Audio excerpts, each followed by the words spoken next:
Welcome to Brainish English Stories. It was a dark, cold night. Hannah, a little girl, sat in her house beside her mother. The evening meal was finished. The family sat together and looked into the fire. Someone knocked at the door.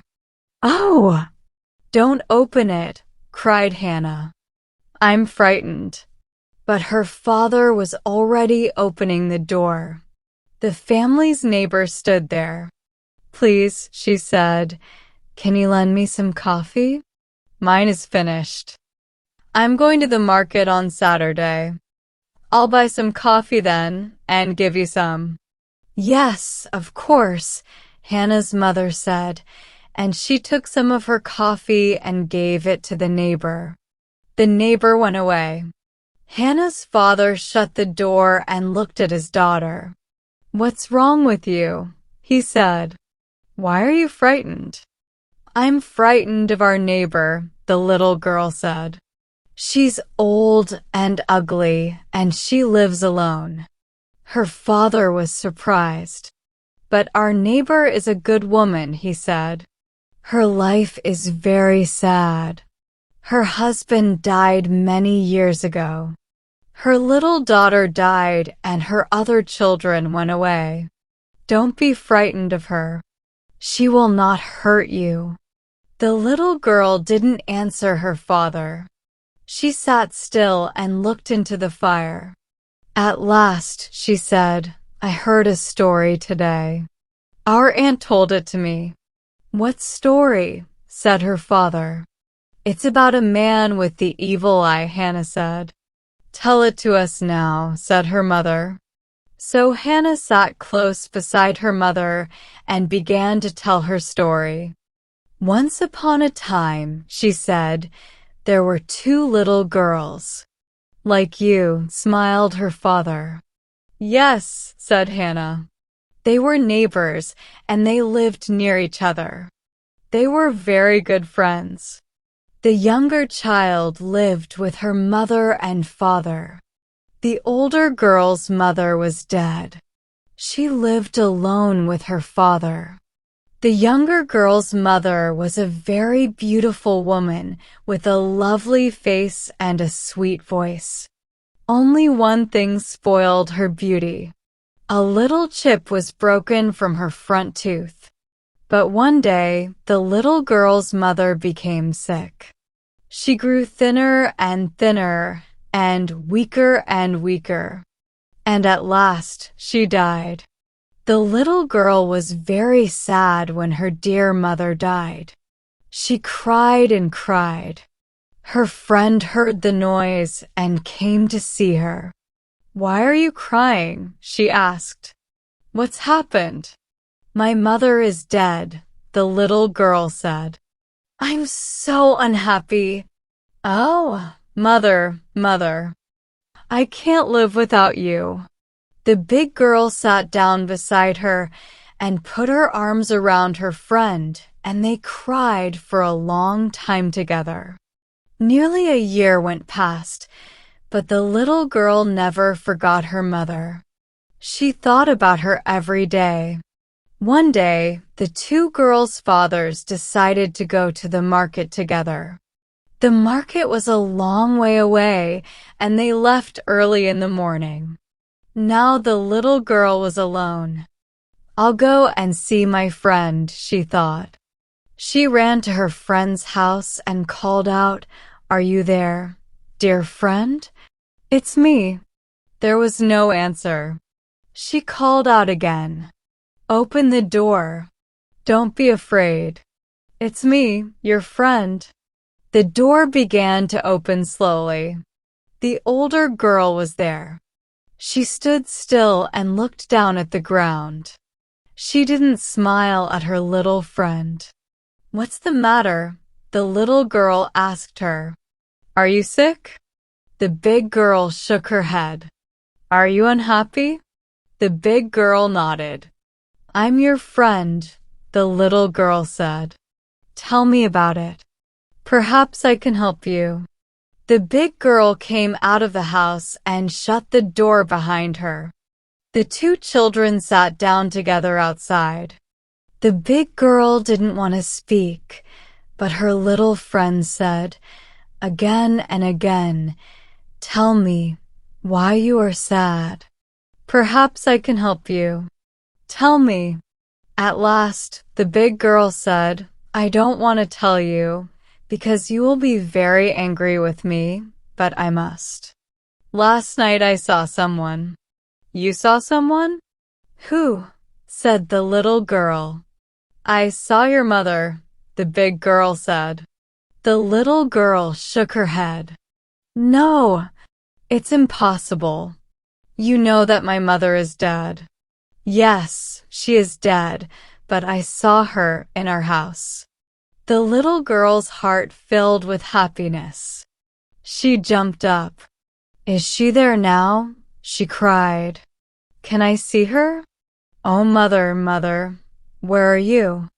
And she began to run towards the house. The big girl ran after her. "Wait," she said. "Stop." The little girl pushed past her angrily. "I don't want to wait," she said. "I want to see my mother." She opened the door and ran inside, but the house was empty. No one was there. The little girl ran outside. "My mother isn't there," she said. "You were tricking me. You're cruel. You want me to be unhappy." "No, I want to make you happy," the big girl said. "I'll show you your mother. Wait." She put up her hand and pulled a stick down from the roof. Then she went into the second room of the house. The little girl followed her. There were many pots in the second room. Some were big, some were small. In the corner, one pot stood alone. It was a beautiful pot, but a little chip was broken from the top. The big girl picked up the pot and carried it into the other room. Then she touched it with her stick. At once, the pot changed into a human body. It was the body of the little girl's mother. "Mother! Oh, mother!" cried the little girl. She kissed her mother's body again and again. "Wake up, mother. Look at me. Say something to me. Oh, mother, are you alive or are you dead? Come back to me, please." But her mother did not speak. She did not move. Suddenly, the big girl heard a noise outside the house. "Quick," she said. "My father is coming. You must go." "Go? What do you mean?" the little girl said. "I can't leave my mother now." But the big girl picked up the stick. She touched the woman's body again. At once the body changed into the pot. The big girl picked up the pot and carried it back into the second room. Then she put the stick back into the roof. "Go home now," she said to the little girl. "Remember, this is our secret. Don't tell anyone. If my father knows, he will be very, very angry." The little girl ran home. At first she was happy. "My mother is there, in the house next to ours," she thought. "I saw her again. She is still my dear, dear mother." But soon she was sad. "Why didn't she talk to me?" she thought. "Why didn't she sit up and kiss me? Is she really dead, or is she half alive?" Then she felt angry. "Why is my mother in my friend's house? Is her father keeping her there? Why didn't he tell my father? What is he doing to her?" She heard a donkey outside the house. "My father is home," she thought. "What shall I tell him? I can't keep this secret. It's too important. No, I'll tell him everything." She ran outside. Her father was there. "Father, listen. Today I saw my mother," she said. Her father was angry. Don't say stupid things, he said. Your poor mother is dead. But I saw her, father, the little girl said. She is in our neighbor's house. Please, you must believe me. And she told her father the story. At first, her father didn't believe her, but the little girl talked and talked. At last he said, My child, if this is true, we must rescue your mother. What did the pot look like? Tell me again.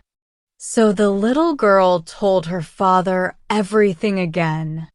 There are many pots in my friend's house, she said. Some are big and others are small. But my mother's pot is very beautiful.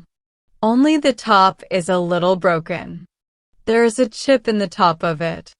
Your mother was very beautiful, said the man, only there was a chip in her tooth. He believed his daughter now. All right, he said, I must think. I must make a plan. The little girl's father thought for a long time. At last he said, Your mother died 1 year ago. We will invite all our friends and relatives to a ceremony to remember her. You, my child, must prepare the food for the feast. Your aunts will help you. I will make the tala. The next day, the little girl's father went to see his neighbor. My wife died a year ago, he said, and I'm going to make a ceremony to remember her death. There will be a big feast. I need some help from you. Some help, said his neighbor. What do you want? I want to make a lot of food, the little girl's father said, but I don't have enough pots. Lend me your pots, neighbor. I'll give them back to you after the feast. His neighbor said. He looked a little worried. You want to borrow my pots? I don't know. My pots are good ones. Perhaps you will break them. No, no, said the little girl's father. I will be very careful. Please, neighbor. I need your help. At last, the neighbor agreed. Take my pots then, he said angrily. But if you break them, you must pay me a lot of money. The little girl's father took all the neighbor's pots home. He carried the beautiful pot with the chip in the top very carefully. He put it down on the floor near his bed. Then he picked up a stick and touched it. Nothing happened. The little girl was watching. It's the wrong stick, father, she said. You need our neighbor's stick. He keeps it in the roof of his house. Then we must wait, her father said. The day of the ceremony came. The little girl and her aunts worked hard. They made many dishes of delicious food. Friends and relatives came from far away to remember the dead woman. She was so beautiful, one of them said. And she was so good and kind, said another. She was my best friend, a third person said. The man brought the neighbor's pots out of the house. They were full of food. He kept only one inside. It was the pot with the chip in the top. The little girl's father pulled her away from the other people. Look, our neighbor is here now with his daughter, he said. His house is empty. Let's go and find a stick. You must come and show me where it is. They hurried to the neighbor's house. It's there, up there, father, the little girl said, and she showed her father the stick in the roof. Her father took it down, and together they ran back into their own house. The guests were outside. They were happy. They were talking and laughing. No one saw the man and his daughter. Now, father, said the little girl, touch the pot with a stick, and you will see my mother. The man touched the pot with a stick. At once, the little girl's mother was there. She lay on the ground. Her eyes were shut. She didn't speak or move. "Wife, dear wife," the man cried. "Is it really you?" Outside the house, someone was calling. "Where's our host? And his little girl? Why aren't they here with us?" "Come, father, we must go to our guests again," said the little girl. She picked up the stick and touched her mother's body, and at once it became a pot again. The man looked at his daughter. He was very angry. "My neighbor killed my wife," he said. "He keeps her in his house, and she is his servant. He has the evil eye." "What are you going to do, father?" asked the little girl. She was frightened. "You will see," her father answered. "Go outside and serve food to our guests." So the little girl went outside. She served more food to the guests. But her father went quietly to all the men of his family. "Bring your weapons," he told them. "There is an enemy at my feast. He is a man with the evil eye." His relatives went home quietly one by one. They came back with their weapons. "Now, child," the little girl's father told her, "go into the house and bring out the pot and the stick." So the little girl brought out the pot and the stick. She carried them very carefully and put them down beside her father. He picked the stick up and touched the pot. At once the body of his wife was lying on the ground. Everyone was very surprised. "It's your wife." "Our sister," they all said. "But she died a year ago. How can she be here?" The neighbor was frightened now. He was moving quietly away. "Quick," the little girl's father said. "Catch him. Don't let him go. He is the man with the evil eye." His relatives brought the neighbor back. They stood all round him and showed him their weapons. The neighbor was frightened. "This is my wife's body," the little girl's father said, "but she is dead. You were keeping her body. You were using her. She was your servant. But where is her soul?" I don't know," the neighbor said. I don't dash. "Give my wife her soul," the little girl's father shouted, "or we will kill you." "Yes, give her back her soul," shouted all the man's relatives. The man with the evil eye looked round. Everyone was shouting at him. Everyone was shaking their weapons. Even his daughter was angry with him now. She was shouting with the others. "Don't kill me," he said. "I'll give her soul back to her. I'll bring her to life, but you must promise to let me go." Everyone looked at the little girl's father. "I promise," he said. "If you bring my wife's soul back again, you can go. But you can never live in this place again." The man with the evil eye bent over the dead woman's body.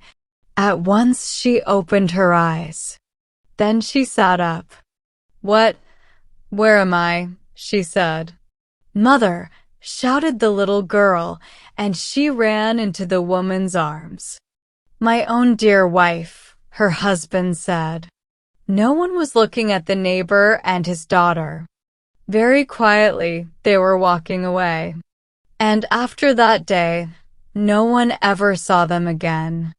But the little girl and her father and mother lived happily together for many more years.